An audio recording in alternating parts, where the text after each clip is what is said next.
जो संपूर्ण विश्व का कल्याण करने वाली है। ऐसी पवित्र कथा को आप और हम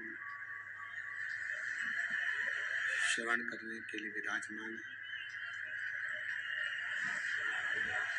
कथा मंडप में विराजमान सभी संत, साधु, गुरुजन, ब्राह्मण जन, तपस्वी, साधक, उपासक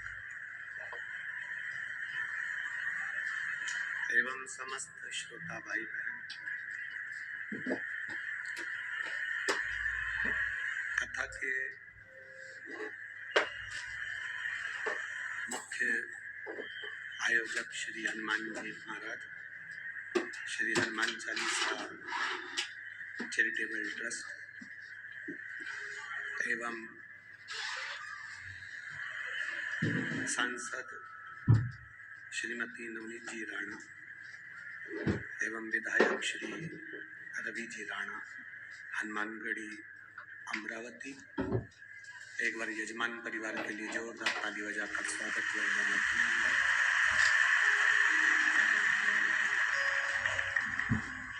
शिव कृपा से पीछे की एलईडियां चालू करवाइए।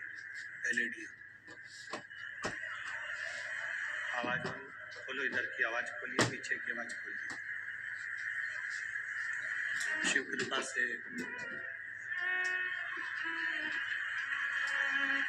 भगवान शिव की श्रवण करने का सौभाग्य प्राप्त हुआ है।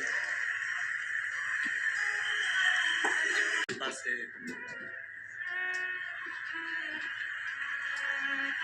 भगवान शिव की श्रवण करने का सौभाग्य प्राप्त हुआ है।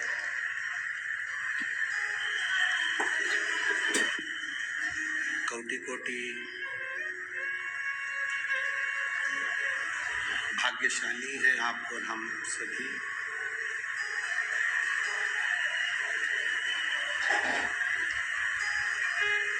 व्यक्ति के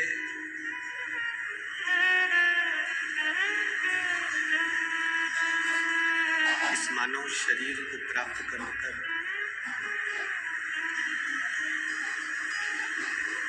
हमने यदि भगवान शिव की ही नहीं,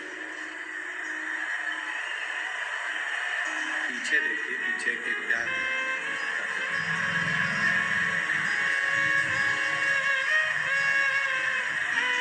भगवान शिव की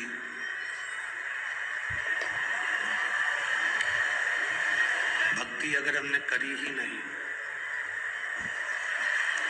तो फिर ये संपूर्ण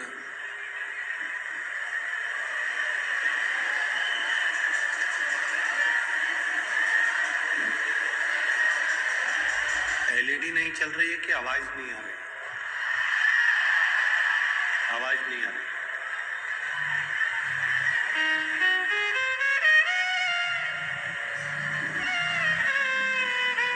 ये मानव का शरीर, मानव की देह संपूर्ण विश्व का कल्याण करने वाली है। अर्थात मानव की देह हमको प्राप्त यदि हुई है, ये मानव का शरीर यदि हमको मिला है, इस शरीर के माध्यम से भगवान की अविरल भक्ति को इतना कर लीजिए, भगवान के भजन को इतना कर लीजिए कि फिर वापिस इस मृत्यु, हमारे भी आवाज नहीं है, वापिस मृत्यु लोक में जन्म और मरण के प्रपंच से हम सब छूटे।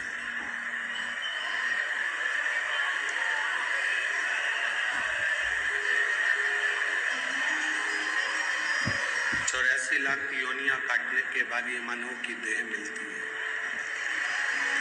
ये मानव का शरीर प्राप्त होता है।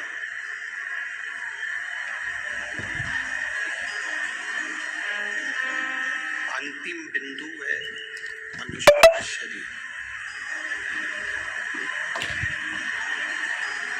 अंतिम बिंदु, और इस अंतिम बिंदु मानव के शरीर में 3.5 करोड़ रोम छिद्र है। 21,600 श्वास प्रतिदिन ये मनुष्य के शरीर से निकल रही है।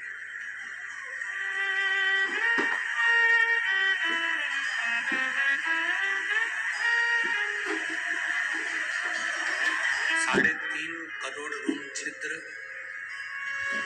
केवल इस मानव के शरीर को जो दिए गए हैं वो केवल भगवत भजन के लिए दिए गए।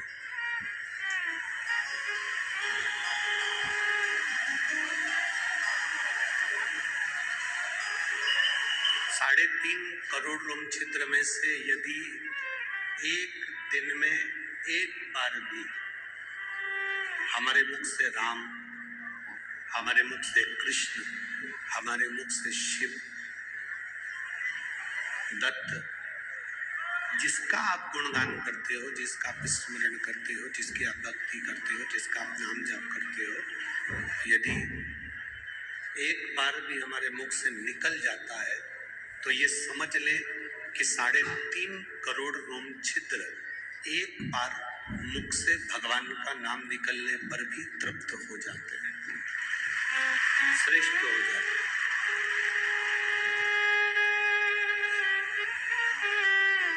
विदर्भ नगर की ये पुनीत पाविन जो धरा है अमरावती शहर,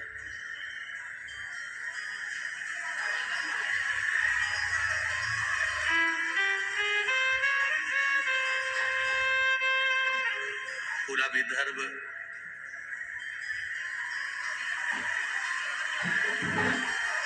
जहां से जहां तक विदर्भ की शुरुआत है और विदर्भ जहां तक जा रहा है,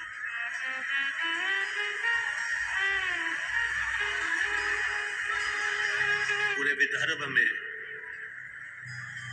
आप कोने से लेकर कोने तक विदर्भ की शुरुआत जहां से होती है और विदर्भ का विराम जहां पर होता है, वहां पूर्ण क्षेत्र में आप अगर भ्रमण कर आएंगे, घूम कर आएंगे, तो किसी देवता के इतने मंदिर नहीं मिलेंगे जितने देव अधिदेव महादेव के मंदिर मिलेंगे पूरे विदर्भ में।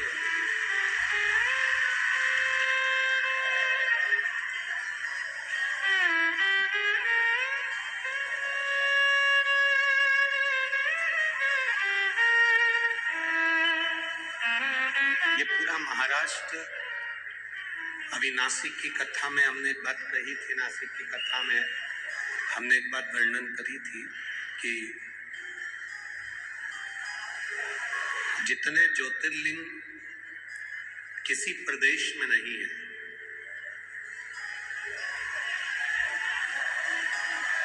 किसी प्रदेश में इतने सारे ज्योतिर्लिंग नहीं है। 12 ज्योतिर्लिंग में सबसे ज्यादा ज्योतिर्लिंग महाराष्ट्र की पवित्र भूमि पर है। महाराष्ट्र की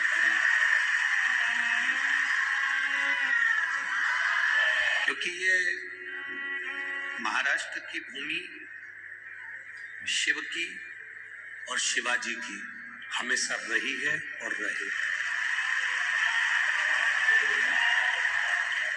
छत्रपति शिवाजी की ये पवित्र भूमि है महाराष्ट्र।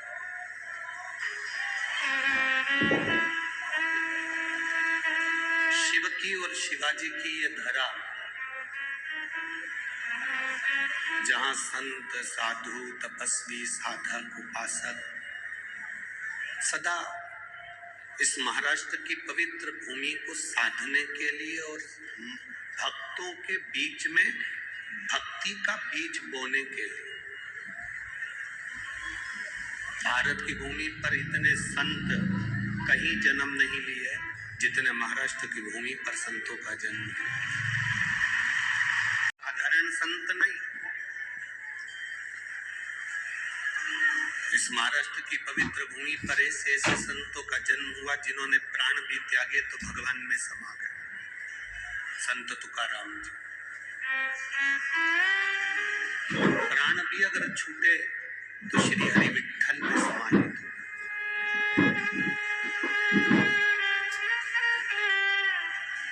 जिन्होंने इतनी भक्ति, इतनी भजन, इतना स्मरण, इतना कीर्तन अपने जीवन में किया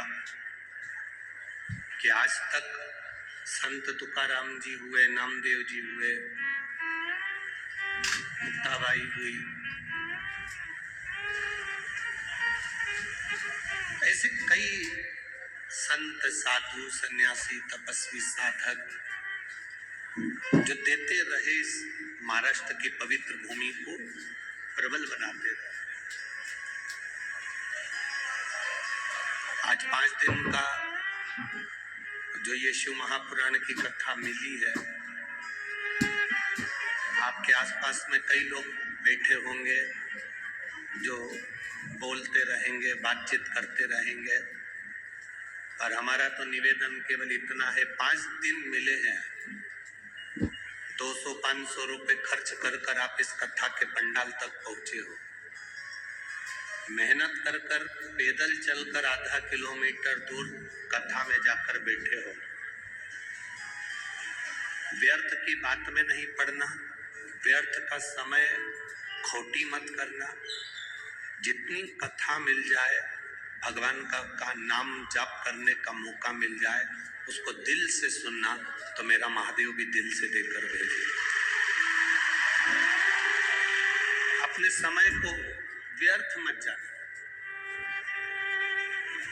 आने वाले आएंगे, जाने वाले जाएंगे, बोलने वाले बोलते रहेंगे, पर आपके नगर में, आपके शहर में, आपके क्षेत्र में ना जाने कौन सा पुण्य आप लोगों ने करा होगा। एक लोटा जल ना जाने कब से चढ़ाया होगा, तो ये शिव महापुराण की कथा आपके क्षेत्र में पहुंची।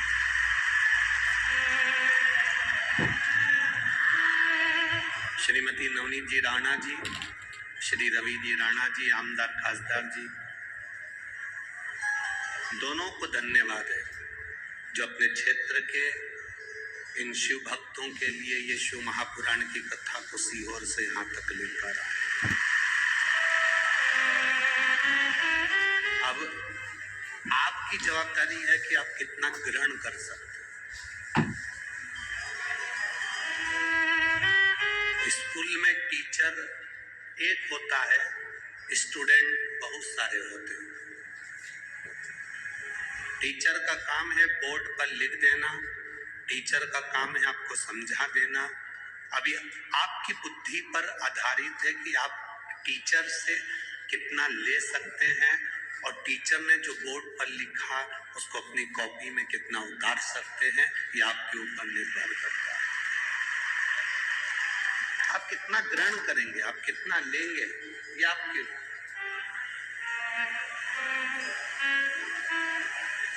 महाराज।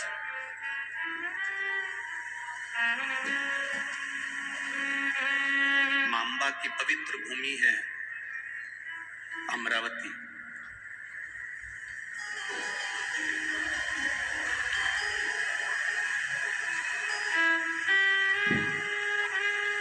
ऐसी विदर्भ की पवित्र भूमि अमरावती की, इसके संपूर्ण क्षेत्र में, अमरावती से 8 किलोमीटर दूर जाओ, चाहे 11 किलोमीटर दूर जाओ, चाहे 5 किलोमीटर दूर जाओ, चाहे 6 किलोमीटर दूर जाओ, आपको भगवान शंकर का प्राचीन शिव मंदिर चारों तरफ अमरावती के प्राप्त हो जाएगा। जहां जाओ, तुम्हारी जहां मर्जी हो वहां जाओ।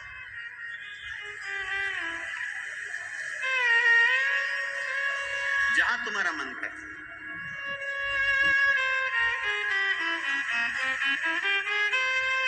शिव महापुराण की कथा कहती है, आप अगर कहीं जा भी नहीं सकते तो शिव तत्व कहता है कि अपने घर में बैठकर भगवान शंकर की अविरल भक्ति को धारण करो। जितना आप शिव को याद करोगे, उतना उतना आपकी जिंदगी का दुख कटेगा। शिव महापुराण में कथा आती है कि माता सती यज्ञ की अग्नि में कूदकर अपने प्राणों को त्याग दिया।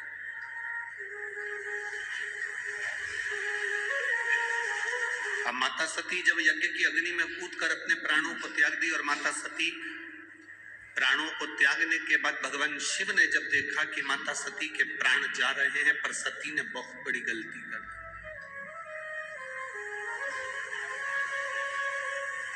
ये सती ने जो गलती करी, संसार का कोई व्यक्ति ऐसी गलती ना करे जो सती कर गई, जो माता सती ने करा।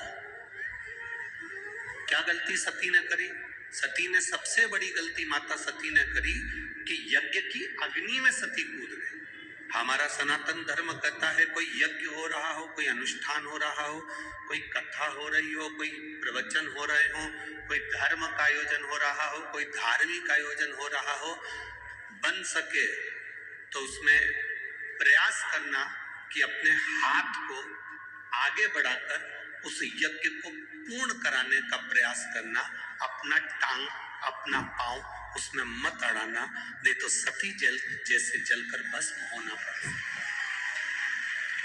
माता सती ने एक गलती कर दी कि यज्ञ के कुंड में माता सती चली।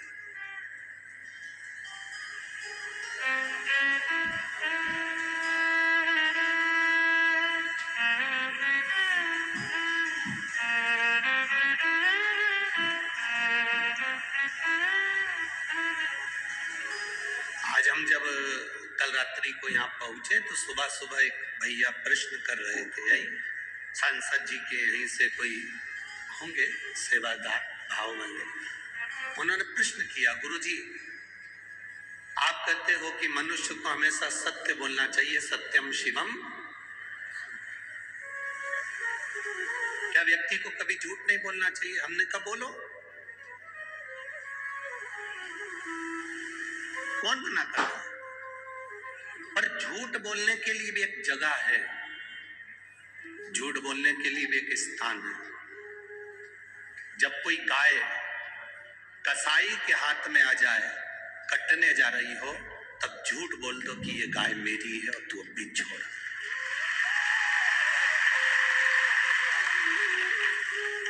झूठ बोलने के लिए भी एक स्थान बताया गया है कि उस स्थान पर झूठ बोल दो।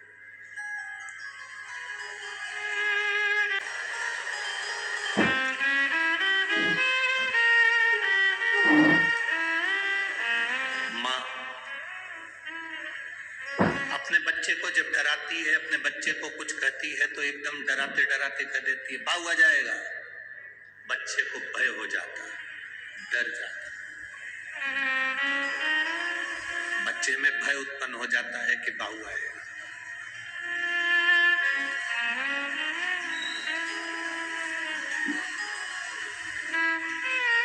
जैसे बच्चे में भय होता है कि बाऊ आ जाएगा तो बच्चा डर जाता है, उसी तरह जब हम प्रतिदिन पंचाक्षर मंत्र नमः शिवाय, षडाक्षर मंत्र ओम नमः शिवाय या श्री शिवाय नमस्तुभ्यम का जाप करते हैं तो मृत्यु को, पाप को, हमारे बेकार कर्म को भी भय लगता है कि मैं इसके नजदीक नहीं जाऊं।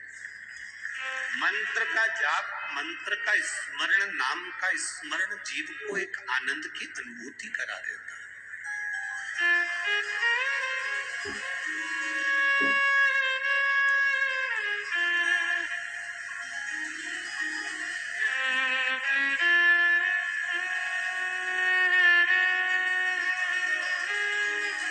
एक आनंद की अनुभूति कराने वाला।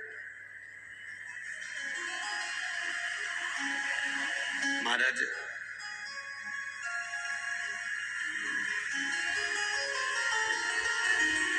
आप सब तो विदर्भ के हो, अमरावती के हो, तो आप लोगों को तो बहुत ज्यादा भगवान कृष्ण की कथा का ज्ञान है। आप सब बहुत विद्वान भी हैं, पर आपने कथा सुनी होगी भगवान कृष्ण की धर्म पत्नी रुक्मणी जी की बुआ।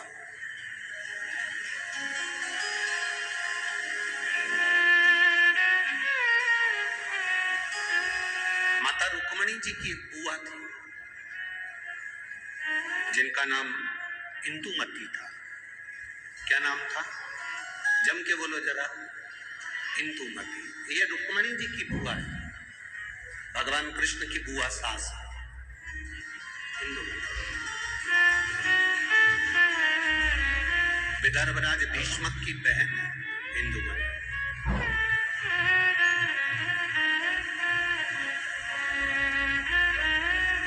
विदर्भ की भूमि पर, पवित्र भूमि पर इंदुमती रहती अपने भाई राजा भीष्मक के साथ में आनंद के साथ निवास करती।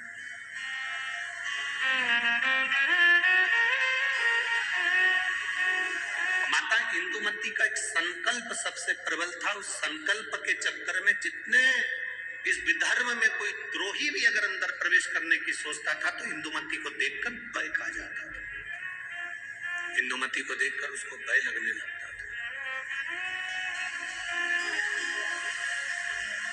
जब किसी का संकल्प बड़ा पक्का होता है, जब किसी का संकल्प बड़ा प्रबल होता है तो द्रोही भी डरता है, दुश्मन भी डरता है।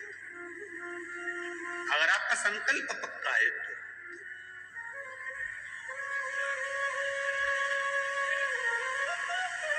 रुक्मणी जी की बुआ इंदुमती का संकल्प बड़ा पक्का था। और हमने पहले भी कथा में कहा कि संकल्प लेना तुम्हारा काम है और पूर्ण करना महादेव का काम है। पूर्ण वो करेगा। संकल्प आप लीजिए, पूर्ण करने की जवाबदारी परमात्मा की है। आपने संकल्प लिया कि मैं किसी संत का, साधु का मुख प्रतिदिन देखूंगी, तो संत साधु को तुम्हारे दरवाजे तक पहुंचाने की जवाबदारी उस परमात्मा की है। आपने संकल्प ले लिया कि मैं एकादशी का व्रत करूंगी, तो संकल्प आपने लिया पर पूर्ण करने की जवाबदारी उस परमात्मा की है। आपने संकल्प ले लिया कि मुझे 5 दिन शिव महापुराण की कथा जो मेरे विदर्भ में हो रही है, अमरावती में हो रही है, मुझे दिल से सुनना है। कितनी भी भीड़ आए, भीड़ का आना तो, भक्तों का आना तो, महादेव की कथा का रस तत्व है, भक्त तो आते ही रहेंगे। कितने ही भक्त आए, कितनी भी भीड़ आए, पर मेरा फर्ज है, मैं रामेश्वर नहीं जा सकती, मैं सोमेश्वर नहीं जा सकती, मैं नागेश्वर नहीं जा सकती, मैं विश्वेश्वर नहीं जा सकती, मैं त्र्यंबकेश्वर नहीं जा सकती, मैं भीमाशंकर नहीं जा सकती, मैं कृष्णेश्वर नहीं जा सकती, मैं केदारेश्वर नहीं जा सकती, तो मेरा 12 ज्योतिर्लिंग वाला मेरा महादेव अमरावती के पास में शिव पुराण के रूप में आ रहा है, तो मुझे वहां जाना है, मुझे वहां पहुंचना है। ये संकल्प आपके भीतर हो। मुझे 5 दिन की कथा है, मैंने अपने घर वालों से कह दिया कि मुझे आप डिस्टर्ब मत करना, मैं कथा सुनूंगी तब बात करूंगी। शादियों का सीजन भी है। बोलो तो रही अमरावती की जीजियों, सही है कि गलत? अब शादियों का सीजन है तो जिनकी उनसे रिश्तेदारी है वो वहां चले गए, जिनकी इससे रिश्तेदारी है वो यहाँ आ गए। ये तो रिश्तेदारी का क्रम है, जहां जिसका संबंध बैठ जाए, ये संबंधों की बात। और एक बात आज आप लोगों को कहूंगा इस अमरावती की पवित्र भूमि से, 24 घंटे परिवार वालों को साथ दे दो तो भी तुम्हारे मरने के समय पर वेंटिलेटर पर अकेले ही रहोगे, कोई नहीं रहेगा। 24 घंटे पति पत्नी, परिवार, नाते रिश्ते, बेटा बहू, कुटुंब, कबीला, भाई बंधु, सखा, किसी को भी 24 घंटा दे दो, पर वो 24 घंटा तुमने जिसको दिया, तुम्हारी दुख की घड़ी में जिसको तुमने 24 घंटा दिया, वो 24 घंटा साथ रहने वाला तुम्हारे पास में नहीं होगा। पर तुम जो 1 लोटा जल 5 मिनट शिव जी के मंदिर में जाकर जो चढ़ाती हो ना, वो तुम्हारा 5 मिनट ना जाने कितने जन्मों के दुख को काट दे। केवल 5 मिनट। बोल बम का नारा है, सारी समस्या का हल। वो 1 लोटा जल तुम्हारा जो शिव को तुम समर्पित कर रहे हो, शिव मंदिर तक जा रहे हो, शंकर की चौखट तक जा रहे हो, शंकर को 1 लोटा जल चढ़ा रहे हो, वो तुम्हारा संकल्प पूरा करना उसकी जवाबदारी। आप सब विदर्भ के निवासी हो, आपको भगवान कृष्ण की, रुक्मणी जी की और उनके पूरे परिवार की पूरी कथा मालूम होगी। हम जानते हैं, आप सब विद्वान हो, आप सबको मालूम होगा कि विदर्भ राज भीष्म की कथा क्या है। पर इस व्यासपीठ पर हम इतना सा वर्णन करेंगे कि विदर्भ राज भीष्म की बहन इंदुमती का जो संकल्प, उस संकल्प के आगे अच्छा योद्धा भी उसके सामने नहीं आता था।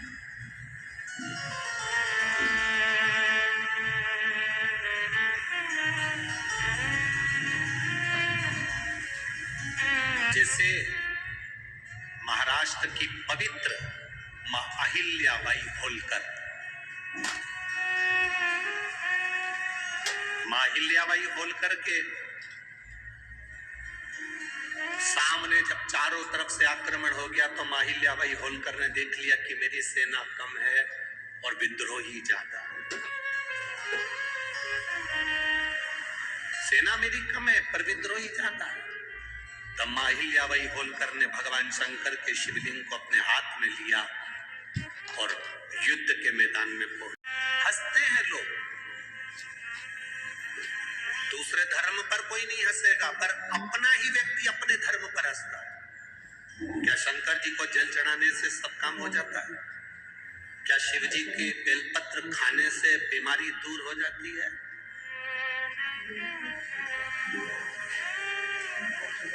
क्या श्री शिवाय नमस्तुभ्यम बोलने से कोई लाभ हो जाता है?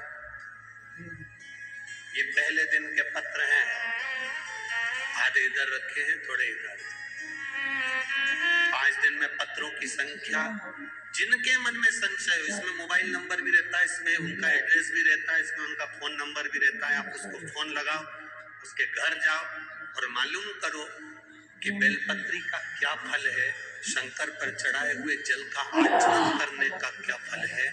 विदेश्वर संहिता शिव महापुराण में तो लिखा है कि 3 ताप मनुष्य के समाप्त हो जाते हैं, पर ये हमारा विश्वास करता है कि जिसने दिल से महादेव को जल चढ़ाया और उसका आचमन करा, उसकी जिंदगी के सारे दुख भी समाप्त हो जाते हैं। सारे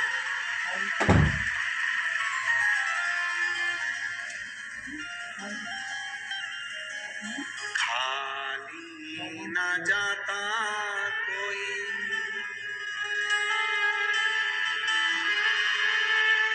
दर से तुम्हारे मैं भी खड़ा हूँ, नंगी पाँव अपने विश्व में कहीं ना कहीं अपनी ध्वजा पताका फहराती ही है, निश्चित। दूसरे को जान दो, यही देख लो कथा की यजमान। अब दूसरे की क्या चिंता।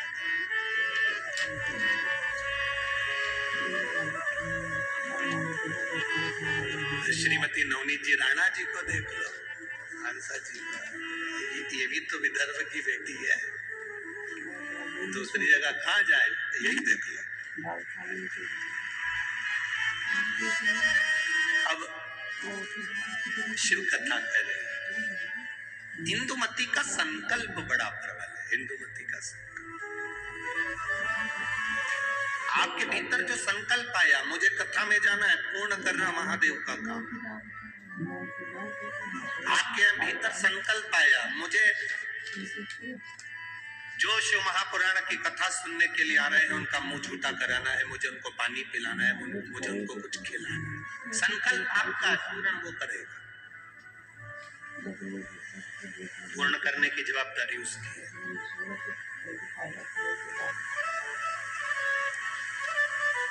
आप केवल संकल्प ले सकते हो, पर पूर्ण वही करता है।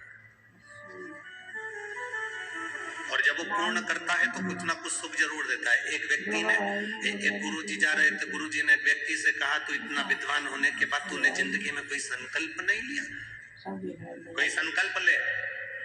उसने कहा, गुरुजी देखो फालतू के लफड़े में मुझे मत डाल कि मैं कोई संकल्प लूं, मैं कोई संकल्प नहीं लूंगा। गुरुजी ने कहा, कैसे नहीं लेगा, संकल्प लेगा। मंदिर जाने का संकल्प ले, पानी डालने का संकल्प ले, अगरबत्ती लगाने का संकल्प ले, दिया लगाने का संकल्प ले, कोई तो संकल्प ले। तुलसी में जल सींचने का संकल्प ले ले, नहीं। उसने कहा पीछा मत पकड़ो गुरुजी, मैं कोई संकल्प नहीं लूंगा। गुरुजी बोले आज तू संकल्प नहीं लगा तो तेरे को छोड़ूंगा भी नहीं। पकड़ लिया गुरुजी ने, बांध दिया रस्सी से, संकल्प ले। उसने कहा ठीक है संकल्प लेता हूँ, मेरे पास में कुमार रहता है, सुबह से उसी का मुंह देखूंगा। गुरुजी ने कहा ठीक है, संजय केवल कुम्हार का मुंह देखने का मैंने संकल्प लिया था, मुझे सोने का अंडा। एक संकल्प अपनी जिंदगी में लो, जैसे इंदुमती ने लिया, रुक्मणी जी की बुआ ने लिया। क्या संकल्प था इंदुमती का? क्यों विद्रोही डरते थे इंदुमती से? क्यों विदर्भराज राजा भीष्म के ऊपर बार बार आक्रमण नहीं होता था जब तक इंदुमती थी? रुक्मणी जी की बुआ जब तक इस भूमि पर थी तब तक आक्रमण नहीं होता। आखिर इंदुमती में ऐसा क्या था? वो कौन सा संकल्प था इंदुमती का? केवल एक संकल्प इंदुमती का बड़ा प्रबल था। जहां एकांत में इंदुमती बैठती थी, जहां एकांत में इंदुमती बैठती थी, वहां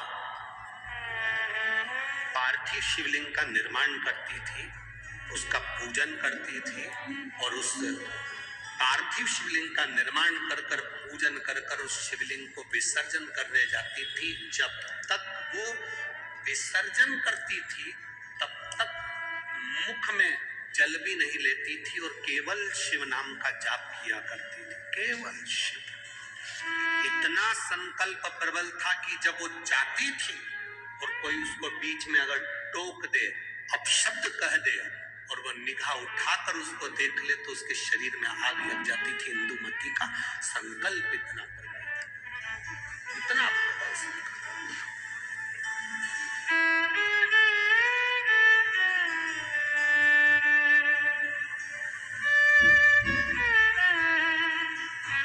महापुराण की कथा कहती है,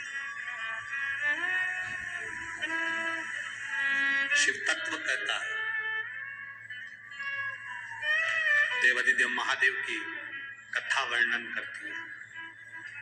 इंदुमती कोई साधारण नहीं थी, उसकी भक्ति कोई साधारण नहीं,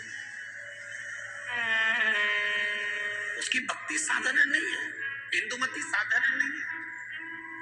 एक पार्थिव शिवलिंग का निर्माण करना, पार्थिव शिवलिंग जानते हो ना सब लोग, जम के तो बोलो जरा, जानते हो ना सब?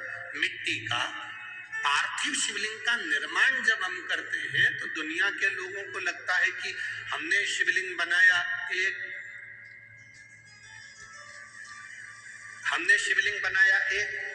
तो एक शिवलिंग के पूजन का फल मिल रहा है। ये दुनिया के लोगों को लगता है कि एक शिवलिंग के पूजन का फल मिल रहा है, पर शिव महापुराण की कथा कहती है पार्थिव शिवलिंग का निर्माण करना और उसकी पूजन करना, उसका मतलब है पार्थिव शिवलिंग को बनाने में जो मिट्टी हम एकत्रित करते हैं, उस मिट्टी में जितने जितने बारीक बारीक कण होते हैं, एक एक धूल का कण, मिट्टी का कण जितने एकत्रित होते हैं शिवलिंग को बनाने में, आप शिव जी का जब स्नान कराते हो, पूजन कराते हो, बेलपत्र चढ़ाते हो, तो जितने मिट्टी के अंदर बारीक बारीक कण होते हैं जिससे जुड़कर पार्थिव शिवलिंग का निर्माण होता है, वो 1000 करोड़ शिवलिंग की पूजन एक साथ हो जाती है। एक ही बार में उतना फल हमारे